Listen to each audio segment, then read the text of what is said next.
बच्चों आप सभी का बहुत बहुत स्वागत है हमारे YouTube चैनल पे। बच्चों आज के वीडियो में हम लोग क्लास 8 का एक्सरसाइज 1.3 करने जा रहे हैं। आप लोगों को बच्चों 1.3 का पार्ट 1 में 6 तक बता दिया गया था। ये पार्ट 2 वीडियो होने वाला है और इसमें हम लोग 7 नंबर से उसके आगे जो भी सवाल आएंगे इसको करेंगे और 1.3 को आज हम लोग कम्प्लीटली इस पूरे वीडियो में कर लेंगे। बच्चों ये 7 नंबर आपको समझने से पहले आपको समझना होगा गुणधर्म। गुणधर्म बच्चों मैंने यहाँ 5 लिखा है, वो क्या क्या है मैं आपको बता दे रहा हूँ। सबसे पहला है क्रम विनिमय। क्रम विनिमय क्या होता है क्लियर कर दे रहा हूँ बच्चों।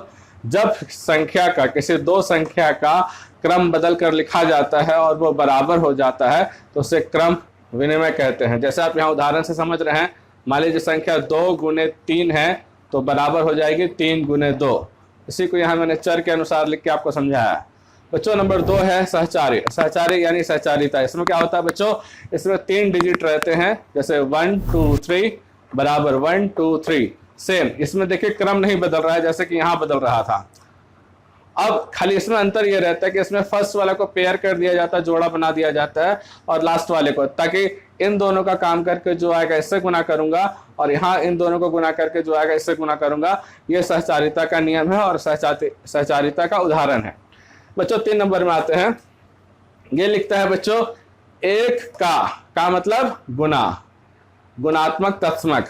तो देखिए बच्चों यहाँ क्या है बच्चों, जो ये चर है ये संख्या दर्शा रहा है, यानी कोई भी संख्या को अगर हम लोग 1 से गुना करेंगे या 1 को किसी संख्या से गुना करेंगे तो आंसर कितना आएगा, वही संख्या आएगा। जैसे 5 एकम 5 या 1 पच्चे 5।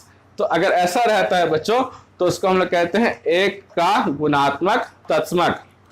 हम लोग देखते हैं बच्चों 4 नंबर क्या लिखा है। 4 नंबर लिखता है शून्य का गुणात्मक गुण। बच्चों इसके पहले 1 से गुना हो रहा था, अब ठीक शून्य से गुना होगा। जैसे किसी भी संख्या को अगर हम लोग शून्य से गुना करते हैं तो आंसर कितना आता है, शून्य। आपको पता है अगर हम लोग 5 को शून्य से गुना किए तो शून्य आएगा, 1 लाख को भी शून्य से गुना किए तो शून्य आएगा। बच्चों 5वां नंबर है गुणात्मक प्रतिलोम। प्रतिलोम मतलब पलटी हो जाना या उल्टा हो जाना। जैसे मान लीजिए एक संख्या है a बटे b, तो पलटी हो गया b बटे a बराबर 1। कैसे 1 हुआ बच्चों, ये कट जा रहा, ध्यान से देखिएगा, ये b कट गया और ये a कट गया, बचा क्या 1, तो 1 लिख देंगे। यानी गुणात्मक प्रतिलोम में जो भी संख्या रहेगा, जैसे मान लीजिए 3 बटे 2 है, उसको गुना करेंगे तो हो जाएगा 2 बटे 3, 2 2 कट जाएगा, 3 3 कट जाएगा, आएगा 1। क्लियर हो गया बच्चों। ये गुणात्मक प्रतिलोम का उदाहरण था और इसको गुना कर देने से आपका 1 आ जाएगा। तो ये यहाँ गुणधर्म है। अब इसी गुणधर्म का उपयोग करते हुए हम लोग कौन कौन सा यहाँ सवाल देखे दिया गया है बच्चों। हम लोग को पूछा गया कि केवल गुणधर्म का नाम लिखना है। यहाँ 6 सवाल है, हम लोग को इन सवालों को इस उदाहरण से मिलाना है कि कौन सा उदाहरण किससे मैच कर रहा है और उसके अकॉर्डिंग हम लोग उसके गुणधर्म का केवल नाम लिख देंगे। इसमें आपको कोई सवाल को सॉल्व नहीं करना है, सिर्फ गुणधर्म का नाम लिखना है आपको। तो देखिए कैसे करते हैं। सबसे पहला नंबर है 11 बटे 14 गुने -3 बटे 5। माइनस में भी है माइनस में भी है। तो देखिए बच्चों यहाँ पहले क्या है, 11 बटा 14 फर्स्ट में लिखा है और इधर लास्ट में आ गया, और इधर 3 बटे 5 सेकंड में था, यहाँ फर्स्ट हो गया। तो क्या हो रहा है, इसका क्रम को बदली किया जा रहा है। तो जब क्रम को बदली किया जा रहा है, देखिए उदाहरण 1 में ऐसे ही बताया गया था, तो ये कौन सा गुणधर्म हो जाएगा बच्चों, ये हो जाएगा क्रम विनिमय। तो उसका उत्तर हम लोग लिख लेंगे क्रम विनिमय। देखिए यहाँ लिखा हुआ ऊपर में, ये क्रम विनिमय का गुणधर्म का उदाहरण है। बस इतना ही आपको लिखना है, आपका आंसर कंप्लीट हो जाएगा। बच्चों अब हम लोग बी नंबर देखते हैं क्या है। इसमें देखिएगा 1 2 3 डिजिट है, -5 बटे 2, यहाँ भी सेम वही देखिए लिखा है, 3 डिजिट है, लेकिन फर्स्ट वाले को देखिए यहाँ पेयर में रखा है, यहाँ लास्ट वाले को पेयर में रखा है। तो जब इस तरह से होता है तो देखिए ये कौन सा उदाहरण जा रहा है, ये वाला ऐसे ही है ना, पेयर में है फिर लास्ट में है, तो उसको हम लोग कहते हैं सहचर्य। तो ये सहचर्य गुणधर्म का है। इसे आप सहचारिता भी कह सकते हैं, चाहे सहचर लिखिए या चाहे सहचारिता लिखिए। हम लोग अगला नंबर में देखते हैं बच्चों। इसमें संख्या को, कोई भी एक संख्या है, इसको 1 से गुना किया जा रहा है, या फिर यूं कहिए 1 को किसी संख्या से गुना किया जा रहा है, तो आंसर कितना आ जा रहा है, वही जितना वो संख्या था। तो देखिए यहाँ कौन सा है जिसको हम लोग 1 से गुना कर रहे थे, देखिए यहाँ 3 नंबर में, इसको कहते हैं 1 का गुणात्मक तत्समक। इसमें देखिए किसी संख्या को 1 से गुना करो, चाहे 1 को किसी संख्या से गुना करो, वह संख्या ही आ जाएगा। तो इसका हम लोग आंसर लिखते हैं बच्चों 1 का गुणात्मक तत्समक। बहुत ही आसानी से बच्चों आपको क्लियर हो रहा है। हम लोग इसमें आते हैं बच्चों, यहां देखिए क्या है, -9/16 गुने उसी को चेंज करके 16/9, फिर यही चीज को यहां लिखा है लेकिन क्रम को बदली करके बराबर 1। तो ये क्या कह रहा है बच्चों, अब यहां देखिए क्या हो रहा है, चाहे आप इस 9 को 9 से काट दीजिए, इस 16 को 16 से काट दीजिए, इन सबको काटने पे बच्चों क्या आएगा, बराबर 1 आएगा। यहां देखिए ये 16 को ये 16 से काट दीजिए, ये -9 को ये -9 से काट दीजिए, इसको भी सॉल्व करेंगे तो कितना आएगा। तो संख्या को मैंने क्रम चेंज किया, काट कुट के मैंने क्या लिख दिया 1। तो कौन सा गुणधर्म है, ये वाला देखिए बच्चों, यहां भी मैंने संख्या को काटा था, तिरछा तिरछी और 1 आया था। तो कौन सा गुणधर्म हो जाएगा, गुणात्मक प्रतिलोम। तो यहां लोग लिख देंगे कि ये गुणात्मक प्रतिलोम गुणधर्म का है उदाहरण। आगे आते हैं बच्चों, देखिए यहां 1 2 3, यहां भी 1 2 3, 3 स्टेप में क्वेश्चन है। फर्स्ट वाले को पेयर में दिया गया है और जैसे लास्ट वाले को पेयर में दिया गया। तो क्या हो जाएगा, ये वाला देखिए क्या हो जाएगा, सहचार्य। बस गुणधर्म का नाम लिख दीजिए सहचार्य गुणधर्म। लास्ट वाला देखते हैं बच्चों, यहां एक संख्या है, इसको 0 से गुना किया गया है, तो आंसर कितना आया, 0। देखिए यहां भी एक संख्या था, उसको 0 से गुना किया गया था, तो आंसर कितना आया था, 0। यानी कोई भी संख्या को 0 से गुना करेंगे तो 0 आएगा, तो उसका गुणधर्म कहलाएगा 0 का गुणात्मक गुना। तो हम लोग गुणधर्म का नाम लिख देते हैं 0 का गुणात्मक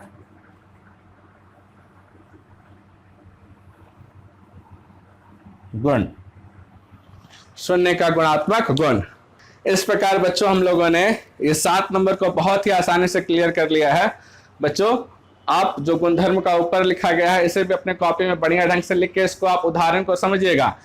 एग्जाम में जनरली आपसे पूछा जाएगा, ये लिख दिया जाएगा और पूछा जाएगा ये किस गुणधर्म का उदाहरण है, तो आपको सही जवाब को सही टिक करना होगा। बच्चों उम्मीद है आपको सवाल समझ में आ गया होगा बहुत आसानी से। अब हम लोग बढ़ते हैं बच्चों सवाल नंबर 8 की तरफ और देखते हैं कि वह कैसे बनता है। तो आइए देखते हैं। हाँ तो बच्चों सवाल नंबर 8 में देखते लिखता क्या है, इसमें लिखता है मान ज्ञात करना है। यहाँ 2 सवाल दिए गए हैं, इनका मान ज्ञात करना है। बच्चों कैसे बनाते हैं आइए देखते हैं। सबसे पहले हम लोग क्या करते हैं, लिखते हैं आंसर। हम लोग उन संख्याओं को बच्चों ढूंढते हैं जो कट रहा हो। देखिए अगर कोई कटेगा तो आपको काट देना, पहले हम लोग आंसर में इसको एक स्टेप को पहले उतार ही लेते हैं। प्रश्न को यहाँ रहने देते हैं, हम लोग एक बार इसे उतार लेते हैं।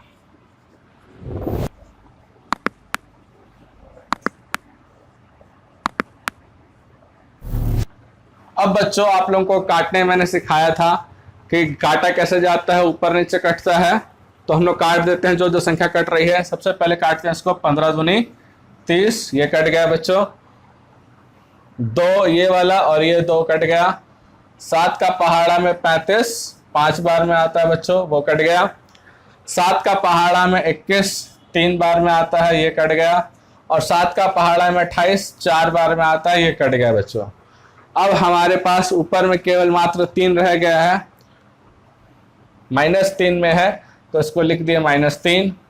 नीचे देखिए क्या क्या रह गया है हम लोग के पास बच्चों, 5 है 4 है और -5 है। तो गुना करते हैं, 5 चौके 20 और 20 पच्चे 100 माइनस में, क्योंकि देखिए यहाँ माइनस लिखा हुआ। अब ये माइनस कट गया तो आया क्या 3/100। इससे आप दशमलव में भी लिख सकते हैं, तो आएगा आपका 0.03 आंसर। दशमलव में भाग देना है, यानी कि 2 शून्य है तो 2 अंक के बाद आप दशमलव दे दीजिए, वो भाग हो जाएगा। अब हम लोग बच्चों आते हैं बी नंबर में, देखते हैं यह बी नंबर कैसे बनता है। इसको भी हम लोग उतार लेते हैं बच्चों, ध्यान से देखिएगा, और जो सवाल है उसको लिख लेते हैं।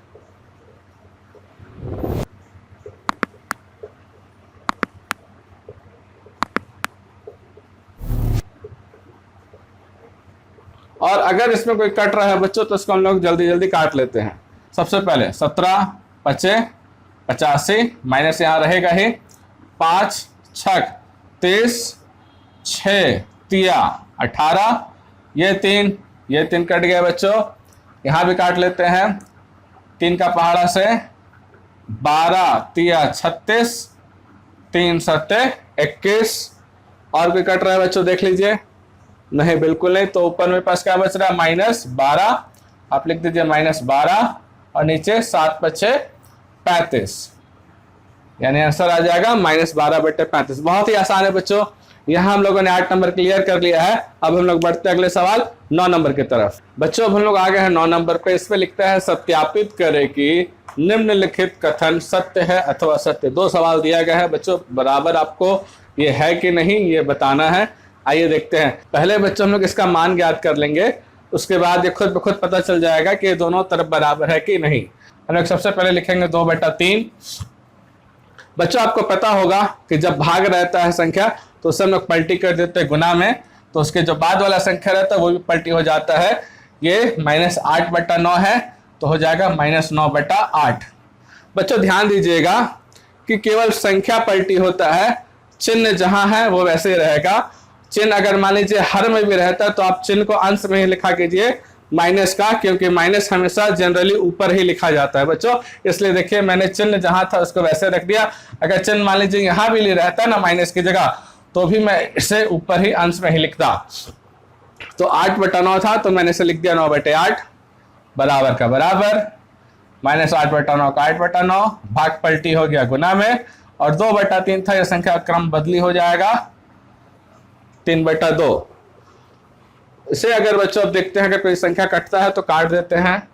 2 से 8 कटता है 4 बार में, 3 से 9 कट गया 3 बार में। यहाँ भी बच्चों देख लेते हैं, 2 से 8 कटा 4 बार में और 3 से 9 कटा 3 बार में। यहाँ बच्चों देखिए कितना आ रहा है, -3/4 और यहाँ आया -4/3। तो क्या ये बताइए ये दोनों बराबर है? ये संख्या -3/4 और -4/3 बराबर है? आंसर होगा नहीं, ये बराबर नहीं है। यहाँ LHS ये इक्वल नहीं है RHS के। ये दोनों संख्या आपस में समान नहीं है, आपको यहाँ दिख रहा है बच्चों। अब बच्चों हम लोग आ गए B नंबर में। देखिए इसको कैसे बनाते हैं। यहाँ भी लिखते हैं हम लोग आंसर -9 भाग पलटी हो गया गुना में, 3/4 था तो ये भी संख्या पलटी हो जाएगा। ध्यान दीजिएगा केवल दाया साइड वाला संख्या भाग के बाद पलटी होता है, ये ज्यों का त्यों रहता है। बराबर का बराबर, ये ज्यों का त्यों रहेगा। भाग हो गया गुना में, ये 9/1 है। किसी भी संख्या के नीचे आपको लास्ट वीडियो में बताया गया था कि हर में 1 रहता है, तो अब ये पलटी हो गया -1/9 बराबर का बराबर। अब देखिए अगर कोई कटता है तो आप उसको काट दीजिए। 3 का पहाड़ा में 9 आया 3 बार में, यहाँ भी 3 का पहाड़ा में 9 आया 3 बार में। गुना कीजिए 4 तिया -12 बराबर, यहाँ हो गया -1/4 तिया 12। मुझे बताइए बच्चों कि क्या ये -12 और -1/12 ये दोनों बराबर है क्या? नहीं है। तो आपको इसको क्रॉस कीजिए, नॉट इक्वल का ये साइन है बच्चों। इस साइन को हम लोग कहते हैं नॉट इक्वल, और अगर बराबर रहता है तो वो इक्वल। तो इसका भी आंसर हम लोग लिख देते हैं कि नहीं, LHS और RHS यह बराबर नहीं है। बच्चों 9 नंबर यहाँ कंप्लीट हो गया है। अब हम लोग बढ़ते हैं सवाल नंबर 10 की तरफ। आइए देखते हैं उसको कैसे करते हैं। बच्चों अब हम लोग आ गए हैं सवाल नंबर 10 की तरफ। इसमें G तक सवाल दिया गया है। इसका आंसर बच्चों एक एक अंक में या एक एक शब्द में ही है, लेकिन हमें यह सीखना है कि उसका आंसर कैसे आया। जैसे 1 नंबर सवाल है कि ऐसी कोई परिमेय संख्या बताइए जिसका कोई भी उत्क्रम नहीं है। तो बच्चों इसका आंसर होगा 0। कैसे आइए समझते हैं कि कोई भी परिमेय संख्या हम लोग लिख लेते हैं, जैसे कि मान लीजिए 2/3। अगर इसका व्युत्क्रम करना है, व्युत्क्रम मतलब क्या, उल्टा करना, तो इसका व्युत्क्रम हम लोग क्या लिख देते हैं 3/2, जो एक परिमेय संख्या है यहाँ। लेकिन 0 का अगर हम लोग व्युत्क्रम करें बच्चों, तो 0 एक संख्या है, इसका नीचे हर हमेशा मैंने बताया था आपको 1 छुपे रहता है। अगर हम लोग इसका व्युत्क्रम करना चाहेंगे तो तो क्या आएगा बच्चों, देखिए पलटी होगा तो 1/0। लेकिन बच्चों यहाँ आपको मैंने क्लियर किया था कि कोई भी संख्या के नीचे अगर 0 रहता है तो वह अपरिभाषित कहलाता है। मतलब कि यह संख्या परिमेय संख्या नहीं है, यह संख्या कोई पूर्णांक नहीं है, यह संख्या माना नहीं जाता है, तो इससे हम लोग अपरिभाषित, जिसका सिंबल ऐसे होता है, प्रतीक ऐसे होता है, उसको कहते हैं। यानी कि 0 का आप व्युत्क्रम नहीं निकाल सकते हैं क्योंकि इस संख्या की कोई परिभाषा ही नहीं है, यह अपरिभाषित है, यह संख्या मान्य नहीं होती है। बढ़ते हैं आगे सवाल की तरफ। लिखता है बच्चों, ऐसी परिमेय संख्या बताइए जो अपने व्युत्क्रम के समान है। यहां कह रहा है कि अगर आप उसको पलटी कीजिएगा तो वो उसी के समान हो जाएगा। देखते हैं हम लोग हैं, इसका आंसर बच्चों होगा 1। कैसे, आइए देखते हैं। एक संख्या है मान लीजिए, ठीक है, तो किसी भी संख्या के नीचे हम लोग का हर 1 रहता है। अब इसका हम लोग व्युत्क्रम करते हैं बच्चों, यानी ऊपर का नीचे, नीचे का ऊपर। तो देखिए क्या आया, सेम सेम आया ना। तो कह रहा है वैसी संख्या यानी जो 1 है, अगर आप उसका व्युत्क्रम कीजिएगा तो वो उसी के समान आ गई। देखिए समान है तो वो आंसर हो जाएगा बच्चों 1। एक वह संख्या है जो अपने व्युत्क्रम के समान होती है। अब हम लोग बच्चों देखते हैं सी नंबर कैसे बना हुआ। सी नंबर देखिए बच्चों क्या लिखता है वैसी परिमेय संख्या जो अपने ऋणात्मक के समान है। इसका आंसर क्या होगा बच्चों, इसका भी आंसर होगा 0। कैसे होगा आइए देखते हैं। लिखता है 0 को अगर हम लोग ऋणात्मक में करेंगे बच्चों, जो अपने ऋणात्मक के समान है, चाहे आप 0 कहे चाहे -0 कहे, ये माइनस में लिखा ही नहीं जाता है, यह संख्या हमेशा 0 में ही रहेगा। तो बात समझे, इसको आप अगर ऋणात्मक में भी लिखेंगे तो वह 0 ही रहेगा। इसलिए 0 वह संख्या है जिसको आप ऋणात्मक भी कर दीजिएगा। 1 रुपया और -1 दोनों में अंतर है, लेकिन 0 हुआ या -0 हुआ वो दोनों समान है, वो दोनों एक ही है। यहां भी 0 यहां भी 0, इसलिए ये अपने ऋणात्मक के समान है। अब बच्चों हम लोग आ गए डी नंबर में। देखिए ये क्या कहता है कि क्या परिमेय संख्याएं भाग के अंतर्गत सदैव समृद्ध हैं। बच्चों इसके पहले वाले सवाल में जब करवाया था मैंने आपको 5 गुणधर्म बताए थे। यहाँ एक नया गुणधर्म मैं आपको क्लियर कर दे रहा हूँ, बता दे रहा हूँ। वह गुणधर्म है कौन सा, देखिए यहाँ लिखा हुआ है समृद्ध गुणधर्म। समृद्ध गुणधर्म क्या है, आइए पहले से सीखते हैं कि समृद्ध गुणधर्म किसे कहते हैं। समृद्ध गुणधर्म यह भी बच्चों परिमेय संख्या का एक गुणधर्म है, समृद्ध गुण। जैसे कैसे, किस तरह के उदाहरण को हम लोग समृद्ध गुण कहेंगे। मान लीजिए कि कोई भी संख्या है, जैसे 5 + 0, इसको अगर हम लोग जोड़ते हैं तो 5 एक पूर्ण संख्या आ जाती है। कहने का मतलब है जब दो संख्याओं को हम लोग जोड़े, गुणन करें और एक पूर्ण संख्या आ जाए तो वो उसका समृद्ध गुण हो जाता है। जैसे 7 + 8 जोड़ेंगे तो कितना आ जाएगा बच्चों, 15। तो दो संख्या का चाहे जोड़ करे, चाहे गुणन करे, चाहे भाग करे, अगर कोई पूर्ण संख्या हमें प्राप्त होती है तो उसे समृद्ध गुण माना जाता है। तो यहां प्रश्न ये कर रहा है कि क्या परिमेय संख्या भाग के अंतर्गत सदैव शब्द पे ध्यान दीजिएगा, सदैव समृद्ध है। तो आइए एक दो उदाहरण से हम लोग इसे समझते हैं कि क्या भाग के अंतर्गत सदैव समृद्ध होता है या नहीं। जैसे कि हम लोग एक भाग देखते हैं बच्चों, 2/3 भाग 3/2। ये आप कुछ भी उदाहरण ले सकते हैं। अब हम लोग देखते हैं इसको बच्चों, 2/3 का 2/3 भाग पलटी हो गया गुना में, और 3/2 था तो 2/3, 2 दूनी 4, 3 तिया 9। तो बच्चों देखिए हम लोग यहाँ भाग जब दिए थे इनको तो एक हमें परिमेय संख्या प्राप्त हुई 4/9। यहाँ तो समृद्ध है, ये यहाँ भाग समृद्ध है। एक और उदाहरण देखते हैं, लेकिन आगे क्या होता है देखिए।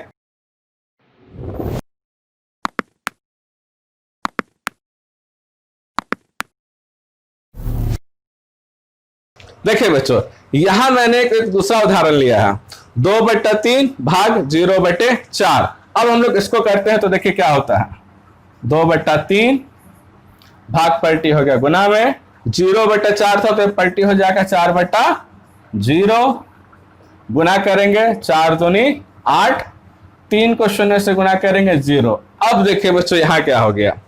इसके पहले मैंने आपको समझाया था कि अगर कोई भी संख्या के नीचे, जैसे 1/0 लिखा था ना, कोई भी संख्या के नीचे अगर 0 आ जाता है तो क्या हो जाता है बच्चों? बिल्कुल सही, वह अपरिभाषित हो जाता है।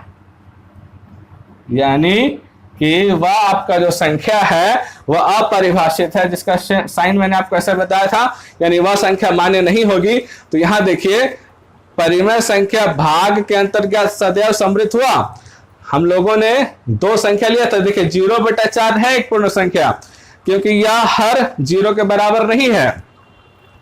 जब इसको भाग हम लोगों ने दिया तो हमें कोई भी परिमेय संख्या या पूर्ण संख्या प्राप्त नहीं हुई जो इसको अपरिभाषित करता है, तो सदैव समृद्ध नहीं होती है, सदैव भाग के अंतर्गत समृद्ध नहीं होती है।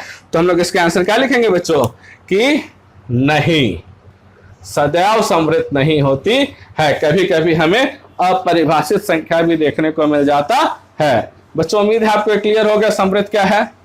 बच्चों अब हम लोग आ गए सवाल नंबर ए की तरफ। ये देखिए क्या लिखता है कि क्या परिमेय संख्याएं भाग के अंतर्गत क्रम विनिमय है। बच्चों आपको मैंने क्रम विनिमयता गुण बताया था, यहां हम लोग क्रम विनिमयता को भाग के अंतर्गत करके देखेंगे कि क्या इसका आंसर आता है। तो हम लोग कोई भी संख्या ले लेते हैं, मान लीजिए 4/2, एक संख्या लिए, बराबर का चिन्ह देते हैं। अब इसी के क्रम को हम लोग बच्चों चेंज कर देंगे। भाग बोला था बच्चों, इसलिए हम लोग यहाँ भाग लिख रहे हैं, देखिए आप देख रहे हैं ना। तो अब इसी को क्रम को चेंज करते हैं, 2/4। आइए भाग देते हैं। तो जब 4 को 2 से भाग देंगे तो कितना आएगा बच्चों? इसका भागफल 2 आएगा। लेकिन जब इसको इससे भाग देंगे बच्चों, 2/4 है, तो आपका भागफल आएगा 1/2 या फिर 0.5। तो क्या 2 और 1/2 बराबर है? नहीं। यानी कि जब भी कोई परिमेय संख्या होगी तो भाग के अंतर्गत सदैव क्रम विनिमय, देखिए क्रम मैंने पलटी किया था ना, क्रम विनिमय नहीं होता है। तो इसका आंसर हम लोग क्या लिखेंगे बच्चों? नहीं, यह भाग के अंतर्गत क्रम विनिमय नहीं है। बच्चों अब हम लोग आ गए सवाल नंबर एफ की तरफ। देखिए क्या लिखता है कि क्या परिमेय संख्याएं भाग के अंतर्गत सहचर्य है। सहचारिता का नियम मैंने आपको बताया था बच्चों, यानी कि 3 स्टेप में नंबर रहते हैं दाएं बाएं पक्ष दोनों तरफ। यहाँ फर्स्ट वाला जो रहता है पेयर में रहता है, और जो दाएं पक्ष में रहता है वो भी लास्ट वाला पेयर में रहता है।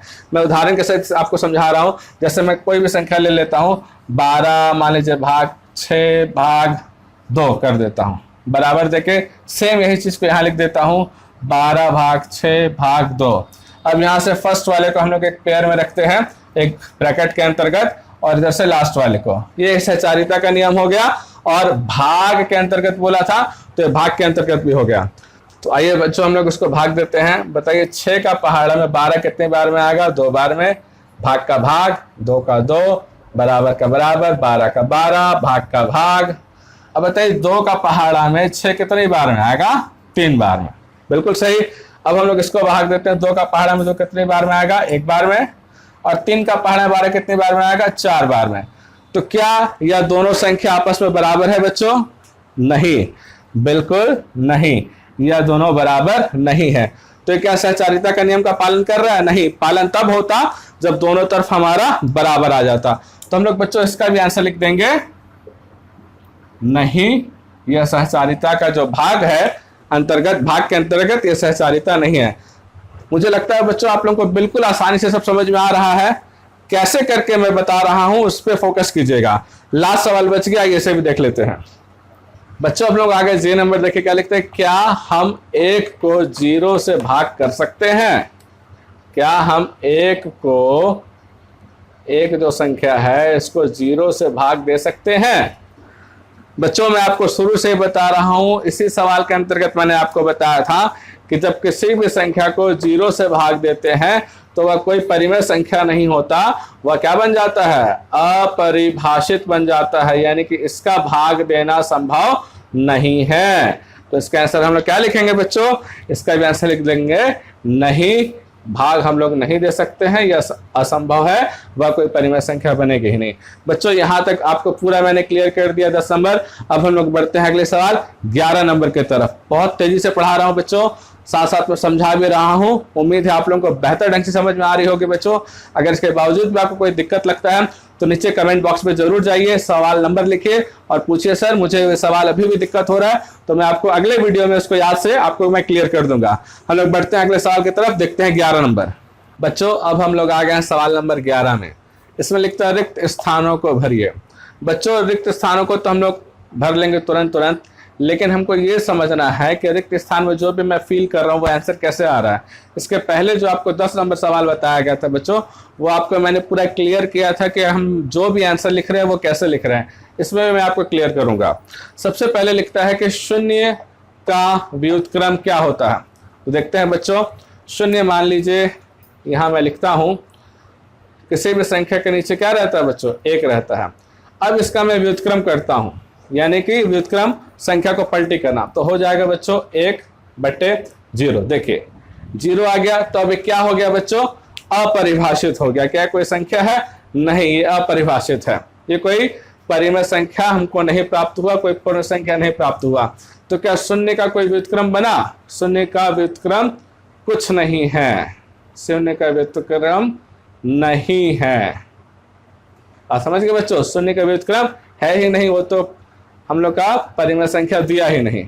अब हम लोग आते हैं बी नंबर। ये लिखता है संख्याएं डैश तथा डैश स्वयं के व्युत्क्रम है, यानी वो संख्या लिखे जो स्वयं का व्युत्क्रम है। बच्चों इसके पहले वाले सवाल में मैंने आपको बताया था 1 स्वयं का व्युत्क्रम होगा और साथ ही साथ में -1 भी होगा। कैसे देखते हैं, ये 1 है, 1 के नीचे बच्चों हम लोग हमेशा हर क्या लिख देते हैं, 1। अब इसका व्युत्क्रम निकालिए, यानी कि इसको पलटी कीजिए बच्चों, तो वो 1 ही आएगा, ठीक है। और -1 का देखते हैं, -1 इसके भी नीचे 1 है, तो जब आप इसका व्युत्क्रम निकालिएगा, पलटी कीजिएगा, तो भी आपका 1/1। और मैंने आपको बताया था कि माइनस आपको हमेशा अंश में लिखना है। तो देखिए, चाहे आप माइनस में लिखे तो भी व्युत्क्रम वही आ रहा है, चाहे प्लस में लिखे तो भी व्युत्क्रम वही आ रहा है। तो बच्चों 1 और -1 वह संख्या है जिसका व्युत्क्रम संख्या समान है। अब हम लोग बढ़ते हैं सी नंबर की तरफ। देखिए क्या लिखता है सी नंबर, कि वह परिमेय संख्या तथा उसका व्युत्क्रम का गुणनफल डैश होता है। कि कोई भी एक परिमेय संख्या है, कोई भी, जैसे मान लीजिए मैं एक परिमेय संख्या मान लेता हूं 2/3, ठीक है। तो कोई भी परिमेय संख्या तथा उसका व्युत्क्रम, व्युत्क्रम मतलब बच्चों होता है उसको पलटी कर देना। हम लोग इसको पलटी कर देते हैं 3/2, ये उसका व्युत्क्रम हुआ। तो क्या उसका गुणनफल आया? गुणनफल बोला है इसलिए हम लोग गुना करते हैं, काटते हैं इसे। गुणनफल क्या है बच्चों? 1 आया। आप कोई भी व्युत्क्रम लीजिए, कोई भी परिमेय संख्या लीजिएगा, उसका व्युत्क्रम कीजिएगा तो देखिएगा गुणनफल करने पर वो सब कट के 1 आ जाएगा। तो कोई भी परिमेय संख्या और उसका हम लोग व्युत्क्रम करेंगे तो गुणनफल हमेशा क्या आएगा बच्चों? 1 ही आएगा, 1 है। बिल्कुल आसान है। डी नंबर देखिए क्या लिखता है बच्चों, कि 2 परिमेय संख्याओं का गुणनफल हमेशा डैश होता है। कोई भी 2 परिमेय संख्या में लिखनी है बच्चों, कोई भी 2 परिमेय, जैसे 1/2 और 3/4। ये मान लीजिए मैंने 2 परिमेय संख्या लिखा है, अब इसका गुणनफल करना है। गुणनफल करते हैं 3 4 दूनी 8। तो गुणनफल हमेशा क्या है? यह एक परिमेय संख्या है, इसको मैंने गुना किया एक परिमेय संख्या से, और इन दोनों को जब परिमेय संख्या को मैंने गुणनफल किया तो मुझे क्या मिला?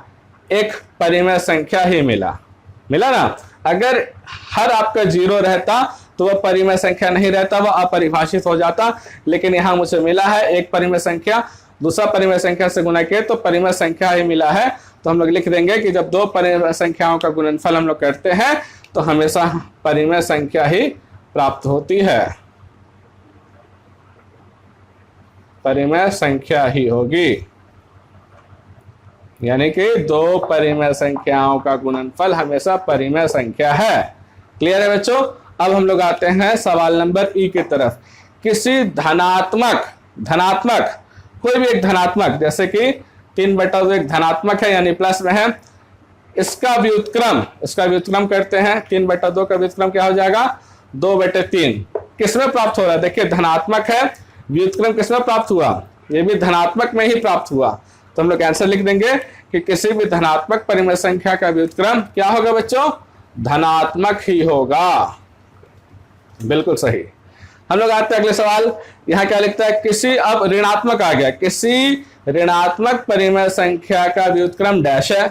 तो जिस तरह हम लोगों ने धनात्मक को देखा, अब ऋणात्मक देख लेते हैं। जैसे मान लीजिए -2/5 है, इसका व्युत्क्रम करते हैं 5/2, लेकिन चिन्ह तो वही रहेगा। तो देखिए अगर ऋणात्मक संख्या का व्युत्क्रम किया तो आंसर मुझे किसमें प्राप्त हुआ, ये भी मुझे ऋणात्मक में ही प्राप्त हुआ। तो हम लोग इसका भी आंसर लिख देंगे कि इसका भी हमें ऋणात्मक ही प्राप्त होगा। जब भी ऋणात्मक परिमेय संख्या का व्युत्क्रम होगा तो हमें ऋणात्मक ही मान प्राप्त होगा। बच्चों मुझे बहुत ही उम्मीद है कि आपको बहुत सरलता से समझ में आ रहा होगा। अब बच्चों अगला सवाल में आते हैं। इसमें लिखता है कि 1/x, लेकिन इसमें x की वैल्यू 0 नहीं होनी चाहिए, कुछ और भी हो सकती है, 1/4, 1/5, 1/6, कुछ भी। तो अगर हम लोग इसका व्युत्क्रम कर देंगे तो क्या होगा, आइए देखते हैं कैसे इसको बनाते हैं। जैसे 1 हम लोग x लिखते हैं, x कोई भी संख्या हो गया, तो अगर इसका व्युत्क्रम करेंगे 1/x यानी पलटी करेंगे तो x/1 प्राप्त होगा, या हम कह सकते हैं x प्राप्त होगा, क्योंकि हर नीचे 1 तो हमेशा छुपा रहता है ना बच्चों। तो इसका 1/x का व्युत्क्रम क्या आ गया, देखिए x आ गया। तो हम लोग आंसर लिख देंगे कि 1/x का व्युत्क्रम होता है x। बहुत आसानी से समझ में आ रहा है बच्चों। अब हम लोग आते हैं सवाल नंबर h की तरफ। इसमें लिखता है किसी परिमेय संख्या का शून्य से विभाजन। बच्चों ये सवाल को अभी हम लोगों ने तुरंत ही देखा था पिछले 2-3 सवालों के अंतर्गत, कि कोई भी एक परिमेय संख्या है, ठीक है, कोई भी एक परिमेय संख्या है, जैसे मान लीजिए 2/3 या फिर मान लीजिए 2, अगर हम लोग इसको शून्य से विभाजित करते हैं, शून्य से भाग होता है, शून्य से भाग होता है, तो मान क्या होगा, देखिए अपरिभाषित, अपरिभाषित बताया था ना।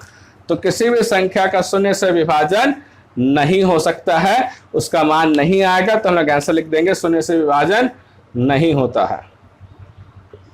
बहुत ही आसान है बच्चों। यहां तक हम लोगों ने 11 नंबर को अच्छे से बिल्कुल समझ लिया है, क्लियर कर लिया है। आप देख सकते हैं सबको समझा के मैंने किया है। अब हम लोग बढ़ते हैं बच्चों इस चैप्टर के आखिरी सवाल 12 नंबर की तरफ और देखते हैं वह कैसे बनता है। बच्चों अब हम लोग आ गए हैं इस चैप्टर के आखिरी सवाल 12 नंबर में उत्तर देना है। पहला सवाल है, क्या -1/1/8 का गुणात्मक प्रतिलोम 8/9 है? आपको जवाब देना है बच्चों। तो गुणात्मक प्रतिलोम बच्चों क्या होता है, मैंने आपको बताया था कि संख्या उसमें पलटी हो जाता है, लेकिन ध्यान दीजिए मैंने इसमें बताया था कि चिन्ह नहीं बदलता है। अगर क्वेश्चन प्लस में है तो आंसर भी प्लस में होगा, अगर क्वेश्चन माइनस में है तो आंसर भी माइनस में होगा। हम लोगों को कहा है इसका गुणात्मक प्रतिलोम निकालने, लेकिन उससे पहले ही हम लोग यहाँ देखते हैं कि क्वेश्चन किस में दिया है, माइनस में, -1/1/8 और गुणात्मक प्रतिलोम आंसर किस में दे रहा है, प्लस में। तो क्या संभव है कि क्वेश्चन माइनस में हो और गुणात्मक प्रतिलोम का आंसर धनात्मक में हो? नहीं, यह संभव ही नहीं है। अगर क्वेश्चन माइनस में रहेगा तो गुणात्मक प्रतिलोम भी माइनस में होगा, क्वेश्चन प्लस में रहेगा तो ये प्लस में रहेगा। क्योंकि ये माइनस में है, ये प्लस में है, इसलिए इसका आंसर लिखेंगे नहीं, ये तो संभव ही नहीं है। गुणात्मक प्रतिलोम करने की इसमें आवश्यकता ही नहीं है, जाने ही नहीं है वहां। जब आंसर मेरा पहले ही प्लस में दे दिया है तो गुणात्मक प्रतिलोम होने का सवाल ही नहीं होता। हाँ, योज्य प्रतिलोम की बात करता जिसमें चिन्ह बदलता, तब उसमें सोचा भी जा सकता था, लेकिन इसमें चिन्ह को चेंज कर दिया है तो ये संभव ही नहीं है कि गुणात्मक प्रतिलोम होगा।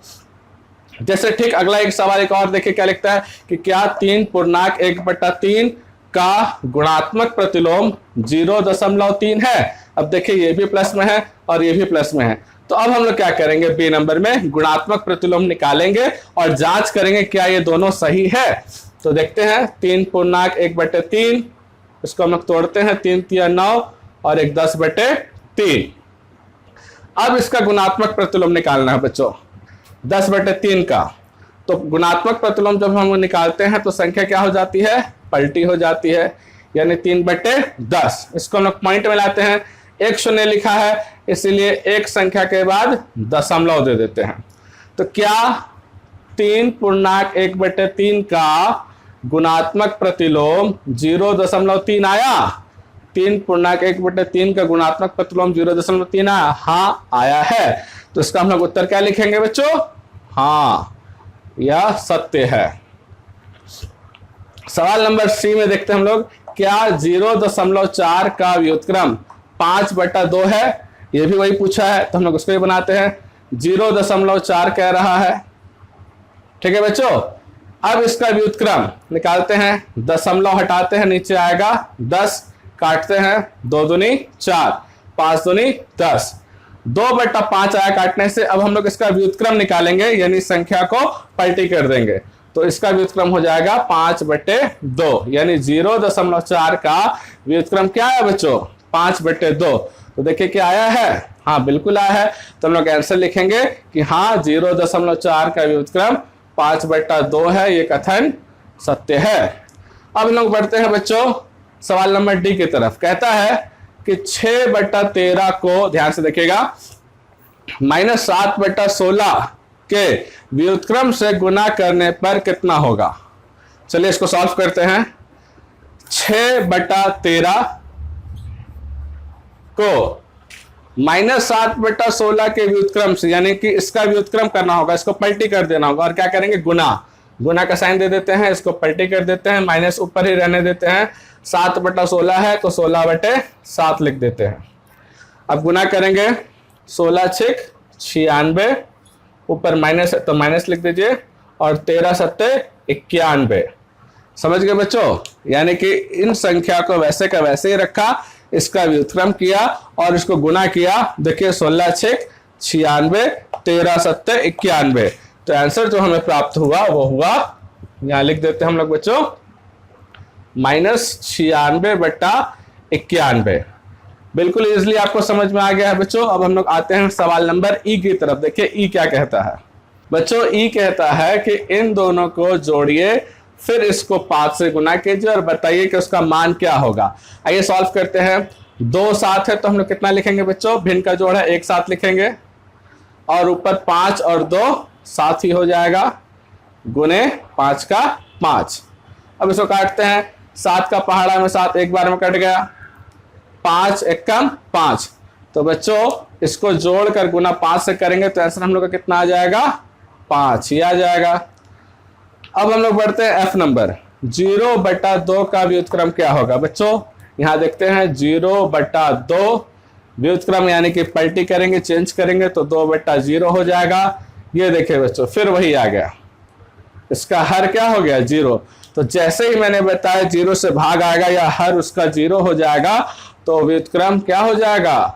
अपरिभाषित हो जाएगा, यानी वह कोई हमें परिमेय संख्या नहीं दे रहा है। क्लियर हो गया बच्चों? हम लोग का इसके बाद ये चैप्टर पूरी तरीके से फिनिश कर लिए हम लोग। सारा सवाल आपको मैंने समझा दिया है बच्चों। और कोई सवाल हो तो हमें कमेंट कीजिएगा। धन्यवाद।